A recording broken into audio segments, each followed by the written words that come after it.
రాష్ట్రాన్ని శ్రీలంక చేస్తున్నామని చెప్పి మా మీద అన్నారు. ఈయన 13-14 నెలల కాలంలోనే ఈయన తీసుకొచ్చిన అప్పులు 1,75,112 కోట్లు. 1,75,112 కోట్లు.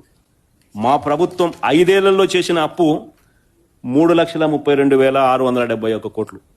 5 ఏళ్లలో మా ప్రభుత్వం చేసిన అప్పు 3,32,671 కోట్లు అయితే అన్ని స్కీములు ఇస్తూ, నాడు నేడు లాంటి గొప్ప డెవలప్మెంట్ కార్యక్రమాలను చేస్తూ, స్కూళ్లు కానీ హాస్పిటల్ కానీ రూపురేఖలు మారుస్తూ, కొత్తగా 3 పోర్టులు గవర్నమెంట్ రంగంలో కడుతూ, గొప్ప డెవలప్మెంట్ కార్యక్రమాలు మేము చేస్తూ, కోవిడ్ లాంటి విపత్కర పరిస్థితులను ఎదుర్కొంటూ, అయినా మేము చేసిన అప్పులు కేవలం 3,32,671 కోట్లు అయితే ఈయన 13-14 నెలల్లోనే ఈయన చేసిన అప్పులు 1,75,112 కోట్లు. అంటే మేము 5 ఏళ్లలో చేసిన అప్పును ఈయన 13-14 నెలల్లో 52.43% ఇప్పటికే చేసేసినాడు.